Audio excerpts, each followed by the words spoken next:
Alright people, don't forget to subscribe and hit the bell notification. That way you'll know when I upload the next video and you'll be supporting my channel. Follow me on Twitter. Every time I upload a new video, I'll be tweeting.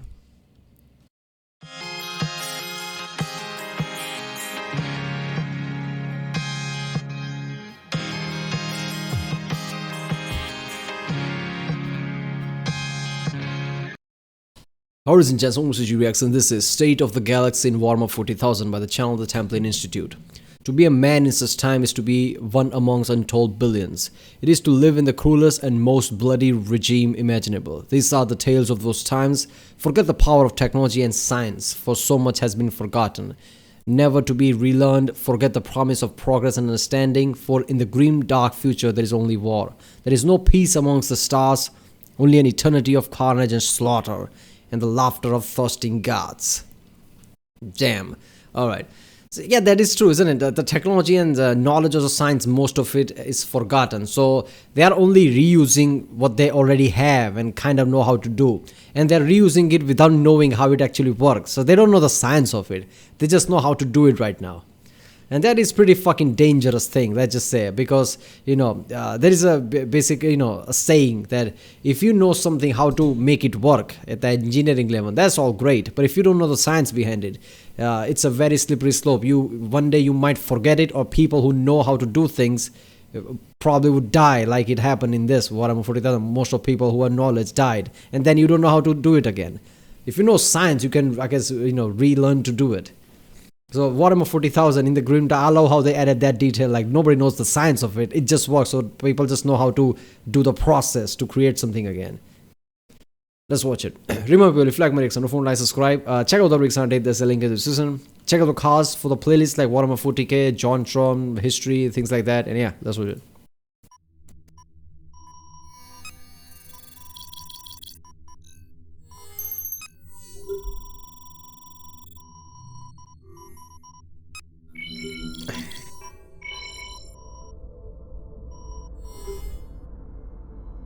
For more than 100 centuries, the Emperor has sat immobile on the golden throne of Earth. The galaxy suffers under a dark and terrible era. Countless worlds stand on the precipice of damnation. It is an eternity of carnage and slaughter where the cries of anguish and sorrow are drowned out by the laughter of thirsting gods, for in the grim darkness of the far future there is only war. But can we get a bit more specific than that? Sure, there's only war, but who is fighting who, and which thirsting gods are laughing so heartily? In this episode of Incoming, we'll look into the state of the galaxy in the 41st millennium, or is it the 42nd millennium? That question alone brings us to the first lesson anyone studying the Age of the Imperium must learn.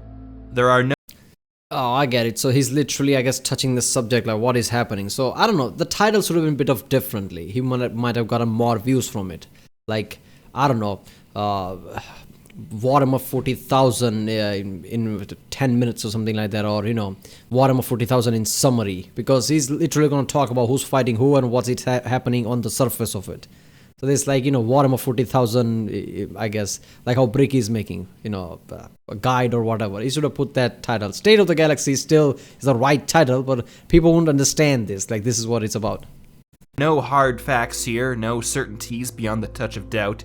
Instead, we must rely on our best guesses and navigate through conflicting accounts. Embrace these findings at your own peril, for truth is subjective, while damnation is eternal. So let us begin, where all things must, with the Imperium of Man. I believe it is no exaggeration to say that the Emperor's realm finds itself in a state of catastrophe unrivaled even by the events of the Horus Heresy. The Great Rift, a galaxy-wide terror in reality, has unleashed unprecedented warp storms and split the Imperium in two. On one side of the Great— Is this supposed to be the Rift? Cicatrix Maledictum. That's Roman, right? Yeah, so this is very Romanized version, the Imperium, isn't it? There's so many Roman words and Roman styles, I guess. The Maelstrom, okay. Unprecedented warp storms and split the Imperium in two. On one side of the Great Rift there lies the Imperium Sanctus. It consists of Segmentum Pacificus, Tempestus, and Solar, as well as parts of both Obscurus and Ultima. Here, the light of the Astronomicon still burns brightly, and navigation across the galaxy can can still be conducted with at least some degree of reliability.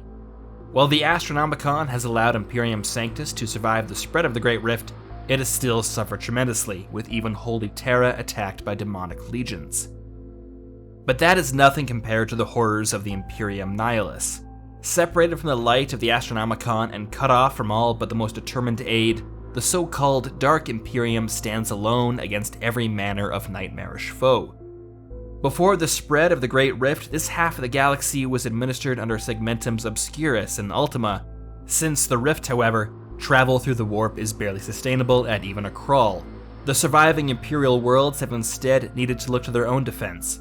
Most struggle in isolation, believing that they might be the last light of civilization in a darkened galaxy, and local governors have been forced to make terrible choices and enact monstrous deeds to ensure that light continues to burn.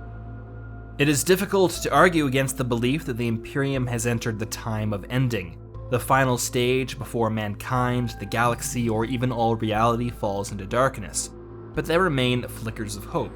The brightest of these is the return of the Primarch Raboot Guilliman, who now serves as the Lord Commander of the Imperium. Papa Smurf. It was through his will that the Indomitus Crusade was launched across the galaxy and the imminent collapse of the Imperium prevented. Yet Guilliman does not stand alone.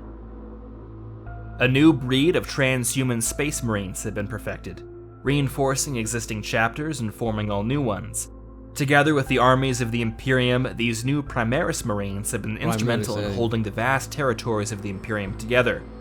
There remain a few key routes through the Great Rift, with the potential to keep the two halves of the Imperium connected, and the worlds that guard those paths have become some of the most important territories in the galaxy. The Imperial Hive world of Vigilus, for instance, has become the ultimate prize, guarding the entrance to the Nockmund Gauntlet, and now fought over by the Imperium, traitors, and various Xenos races. Even the Adeptus... Alright, so the galaxy is literally... not galaxy.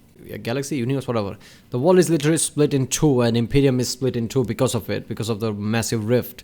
And there are, pockets of pathways that they are trying to protect right now. Obviously, they would otherwise, it would cut off, basically.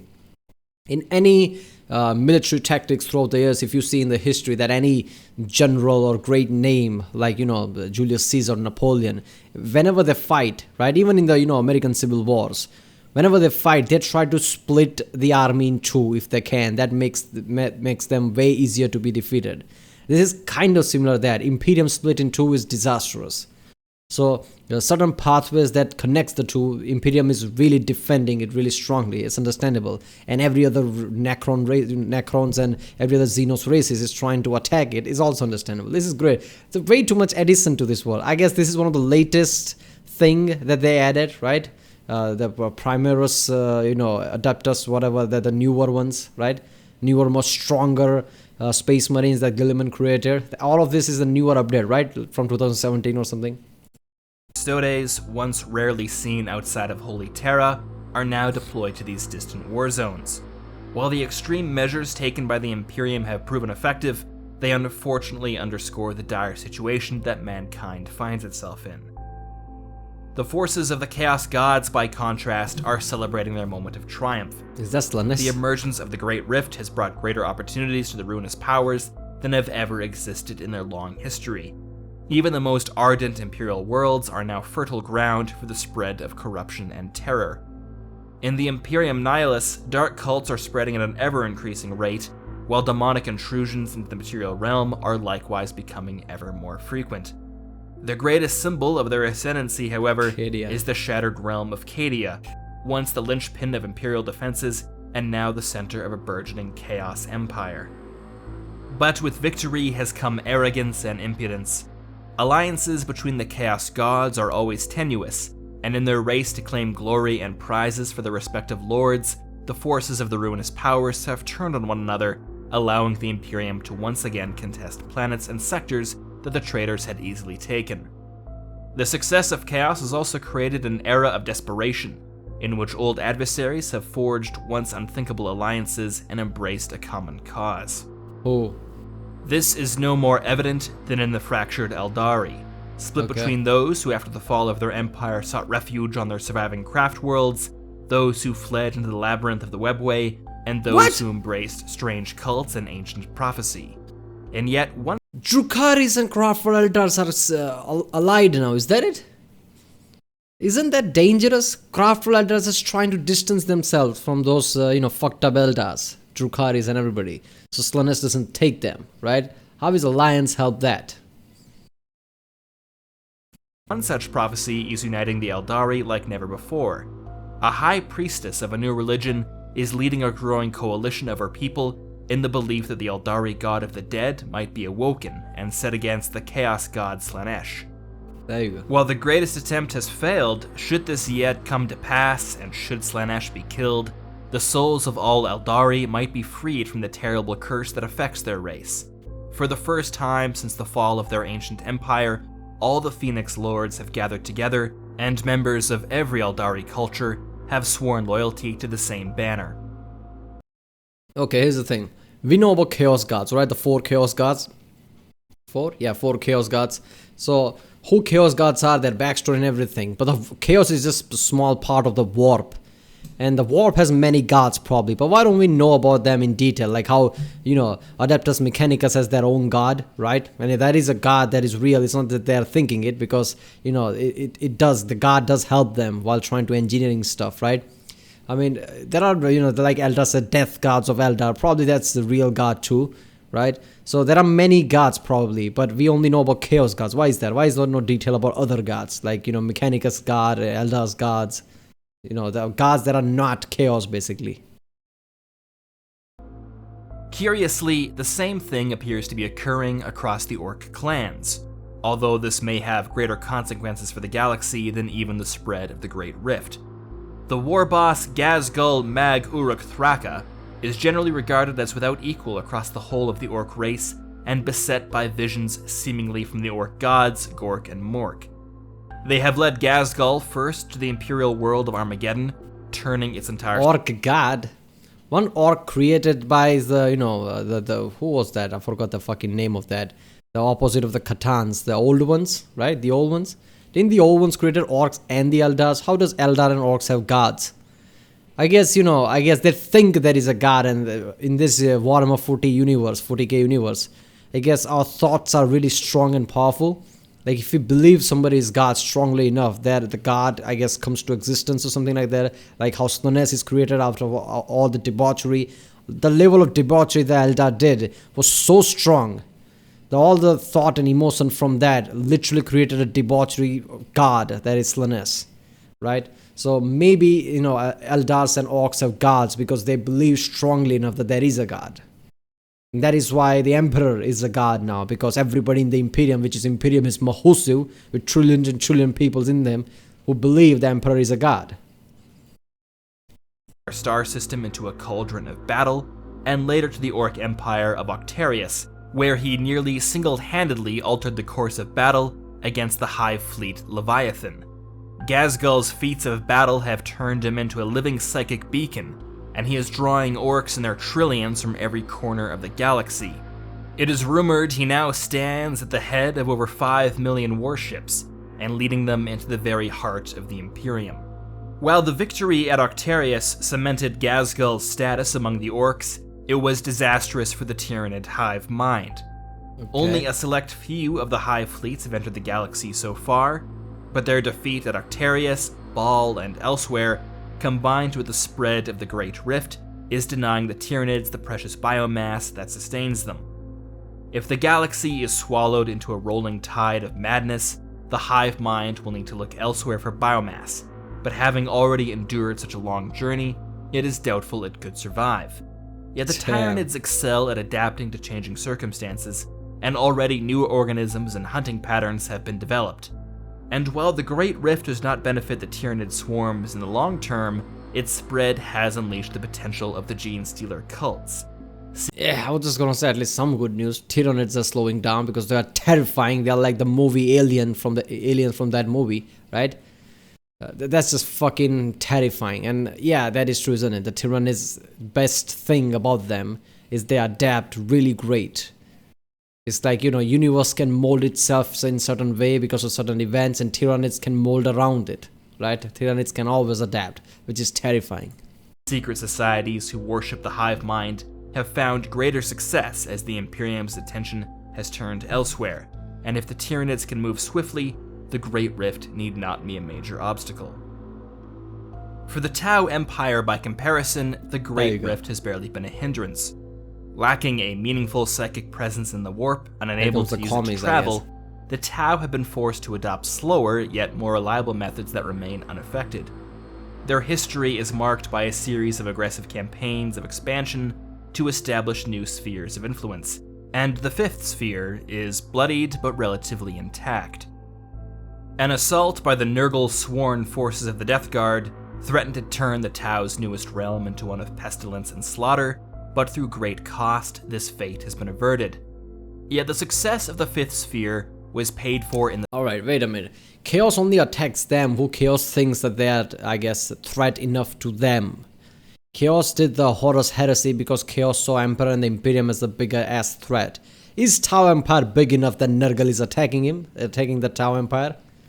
His Tau Empire has become that big of a threat that Chaos God is like, okay, how to attack this? So Nurgle is literally attacking them. I don't know. The suffering and loss of the fourth, and its few survivors tell that the greater good itself saved them from annihilation, taking the form of a multi-limbed figure adorned with an impassive mask. Whether the Tau have finally managed to influence the realm of the warp, or some strange deception is being played across their race, remains unknown. The last and possibly greatest power in the galaxy has yet to fully reveal itself, but the spread of the Great Rift may have forced the hand of its last king. The Necron dynasties have awakened in fitful starts, with most still dormant, but with the return of their silent king, the process has been accelerated. The spread of chaos across— Necron taking technology from the Catans and the old ones. Obviously the number is few, but every time they had some kind of a weapon that was as big as fucking planet, they're walking around like they have Death Stars in their hands. Necrons are literally technological marvel, anything they have, obviously, because they took technology from Catans and the old ones. So if they become powerful, I mean, that's it. If their number grows and their, silent king arises, and that number rises overall, that's it. I mean, no race, even Imperium or anybody. Even Imperium and Eldar and Orcs, I don't know why Orcs would join it, but Eldar's Imperium joint forces, still Necron would be way too terrifying because of the technology they have. The galaxy and the arrival of the Tyranid hive fleets threatens the future of the Necrons in a way different from all other races, stealing from them the chance to return to mortal form. But perhaps more so than any other race, the Necrons have the power to overwhelm the chaotic energies of the warp, and they have already established a so-called pariah nexus, free from the influence of the Immaterium. If this zone can be expanded across the galaxy, the ruinous powers will wither and die, and the mortal races cast into madness before being harvested. God damn. If this is indeed the time of ending, then attempting to predict where things will go from here can only lead to madness. Nevertheless, I am of the opinion that even the return of Guilliman and the mobilization of Primaris Space Marines is not enough to prevent the collapse of the Imperium. Yet perhaps— Yeah, it's not. After seeing all these things with other Xenos races, that's not enough, I guess. Guilliman is ambitious, but Guilliman is no emperor, right? They have to find a way to resurrect Emperor if they can. I don't know. That would be next level shit. I guess the next update, whenever it comes in the next 10 years, I guess there will be a plot to awaken Emperor again or something like that. I don't know. I mean, damn, this is just heavy. Look, here's the thing, the time of ending. I don't know if there is some philosophy like this or not. I can't specifically point to the philosophy.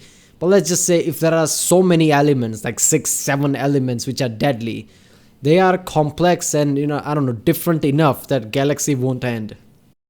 Right? If there are 2 specific giant forces that's trying to kill each other, you can understand how galaxy can end because it's a threat. But if there are so many Necrons, Tyranids, Orcs, Chaos, Imperium, so many different type of threats there, right?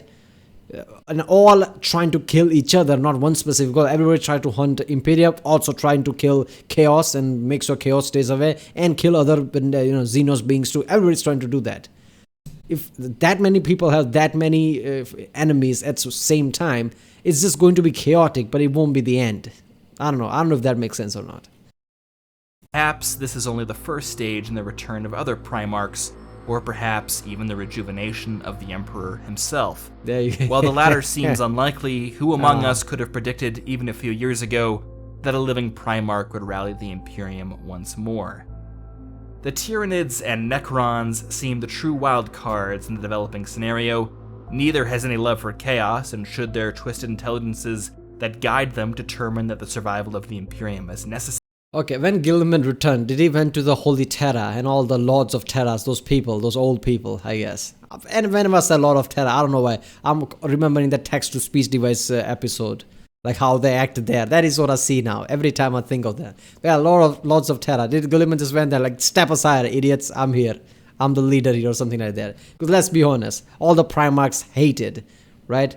Hated Lords of Terras and all the people who's leading the Imperium, even before the Horus Heresy. Obviously, not all joined Chaos, but everybody just felt a bit like, okay, we are not just some military generals here. Can we get some respect? So after Gilliman is the only Primarch that is returning, Emperor is not there, he's nearly, makes no difference, dead. Gilliman is the only one who's from the Primarch, who's the leader figure now. So does he like, okay, step aside, I'm the one who's gonna make all the main decisions. You can run Imperium, sure, but I'm not gonna make all the decisions. Necessary for the success of their long-term plans. Well, who can say where things might go from there? But that, of course, is just my opinion. And even though I speak with the authority of the Emperor himself, I'd like to hear your thoughts. Does the Imperium have a chance at survival? Which force, if any, can stop the spread of the ruinous powers? What's the deal with the Hrud? Let me know in the comments below, and until next time, this has been Incoming.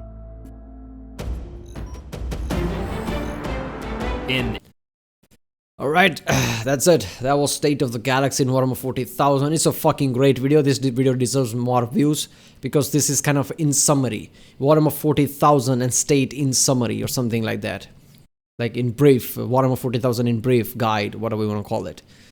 But yeah, this touches the newest update from 2017, 3-4 years ago, and how Gilliman is returned, Cadia falls, how Necrons are doing things and everything, right? How Tyranids are kind of under threat by Orcs are rising because of Ghazghul.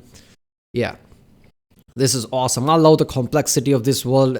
You know, after, I think I reacted starting, I guess, 2 months ago, and 1st October is the first video I reacted from Warhammer 40,000. In just 2 months, I'll learn so much. I think I'm gonna, this is one world that even 10 years from now on, I'm not gonna stop, I guess, you know, watching it, researching it, right? Warhammer 40,000 is part of my life, I guess, now. It's so good. I can't believe I didn't know about this before. Even, you know, 10 years ago when I was, you know, Fallout universe, Elder Scrolls universe, and all the different type of, like, you know, Tolkien universe. I love all this thing. I didn't know Warhammer 40,000 existed at the time. I really hoped I would at the time because it would be so awesome. Alright, people, if you like my next one, like, subscribe, check out the Rick Sunday, there's a link in the description, check out the cards for place, everything cards, and yeah, I'll see you next time.